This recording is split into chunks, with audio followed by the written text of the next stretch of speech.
Hello! Hindi good ang morning natin kasi pansinin natin itong pinakadulo na ito yung Purok 1.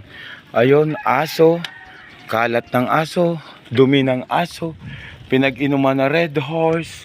Ayun. O sino ang masasayan sa ganitong sitwasyon? Bali nasa gitna yung dumi nila. Then aso din, papasok ka dito. Ito yung product ni Highton. Sasalubong sa inyo is yung aso din. Nakakatakot yung sitwasyon na mayroon tayo naka-encounter na mga galang aso dito sa San Roque, Purok 1. Nasaan yung support ng barangay? Nasaan yung support ng official ng Purok? Anong ginagawa nila? Ayun, bali dito yung itong areang to, paghapon, halos maraming bata dito. Sa ngayon yung iba tulog. Then nagpapasalamat ako sa tumulong sa atin about sa kalinisan kasi ayun, nagkakaisa sila. Natulungan tayo sa programa natin na kalinisan. Bro, good morning. Ayun, bali babidyoan natin yung mga bata. Papahawak ko saglit, bro, pahawak. Ayun. Bali bababa ako, guys. Ito yung Purok 1. Ayun. Dito halos ang residente dito. Abala sa iba-ibang. Ayun, bali ito yung mga bata na naaktuhan natin na naglilinis. Ayun. Halos yung basura inaalis namin para maganda din naman tingnan. Then yung mga plastic buboy, wag mo nang ilagay sa ang plastic baga, ilagay natin sa sa din. Then yung mga yung mga dahon-dahon, bali yun ay ililibing. Pasalamatin natin itong mga bata kasi tinutulungan tayo about sa kalinisan. Kasi naman, para din ito sa kanila. Pansinin natin yung mga bahay talaga dito. Ito ang dapat tulungan ng gobyerno natin. Hindi yung kanya-kanyang bulsa. Ayun, shoutout tayo sa kaibigan natin na si Fap Bordo. Din to, barbero din.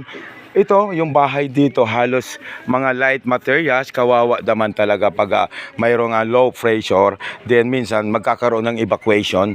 Ngayon, pasalamat tayo sa mga bata kasi natulungan tayo about sa kalinisan. Then sa mga residente na abala, bali sabi daw ni Kagawad Cap Lito Martinez, yung mga chismosa, papaalisin na dito sa San Roque. Bali ititira itong mga good vibes, mababait. Humanda kayo mga marites. Madali na kayo umakyat sa bundok. Doon kayo magmarites sa bundok. Then ito matitira dito yung mga good vibes, mga bata. Very good, very good. Very good. Ito na lang, konti na lang sagarin natin, bro. Papunta tayo dito, tingnan natin. Kasi yung hagdan, tulungan, okay na. Tapos ito lang na hagdan. Kasi madudulas tayo dito pag may mga plastic. Bali paakyat na ako. Alas na survey na natin. Itong mga bata talagang tinutulungan tayo about sa kalinisan. Then, tingnan mo guys. Ito lang alisin natin guys. About ito kasi hintayin natin yung tupad kung kailan. Madudulas tayo. Damputin po yan, damputin. Tingnan mo itong mga bata. Kasi hintayin yung tupad bago mali. Ilagay natin doon sa basurahan. Guys, magtulungan tayo. Lahat tayo kikilos. Kung sino ang nakakuha ng mas maraming pagkain. Tulungan na natin yung purok natin. Huwag na natin iasa sa mga barangay opisyal, sa mga purok opisyal. Tingnan mo guys ang ginagawa nila. Ang pasimuno nito si RB Bicol si Ronald Araw. Pasimuno ako sa ganitong sitwasyon. Natuturuan natin yung mga bata magsarili sa talagang galaw. Hindi yung abala sa Mobile Legend, abala kung ano-anong ginagawa. Bali ito yung area ng Purok 1. Nalulungkot ako dito. Ay baboy, tulungan mo ako. Kunin natin yung Red Horse. Baka may deposito yan.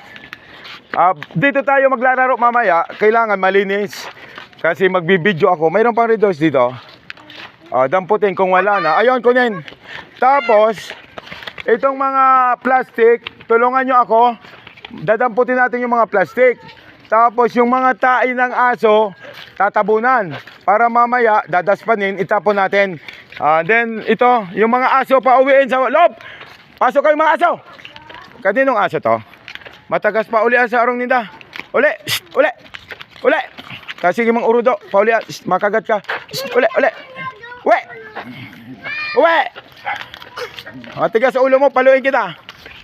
May sugunan na. Paluin, makagat ka. Uli sa yayam. Kasi ristado ko kasi ayam ito. Yung. Tara mas kaysay. Kinaljun. Oh, Aljon, ang ayam nindo Oh, baka madakop hindi dadig di City Veterinary. Log, dig na ko para maisog ini oh. Madunong. Oh. Dena makagat ka dena. Palo ka sa inta. Uli. Sige mga sa urdo nito digdi. Oh, sa tagsa diri kang ayam, may madigding City Vet. Makaira kung madakop gako dinan. Sige masang urdo ang digdi. Oh, mari na okay na. Digdi tarabangan ta na ini. Yaning matapos ano kita makakawat ako. Pagbalik ko, ulian na sa tindahan. Nakaduwa ka ng Red Doors at abunong pa naginom ka na. De joke. Ayan. Ayan, bali maraming kalat. Alo sa karamihan is, ayan, dumi ng aso. Ayan, pansin natin, oh. Ngayon, ang gagawin natin nito, guys. Bro, yung pala mo, dadakutin natin, tapon natin sa ano? Sa dagat, kasi okay lang naman to. Ano naman to? Hindi naman to basura. Then, yung nandun, tatabunan natin to ng lupa. Bro, nasa yung pala? Kuha kayo ng ibang pala. Tulungan nyo ako.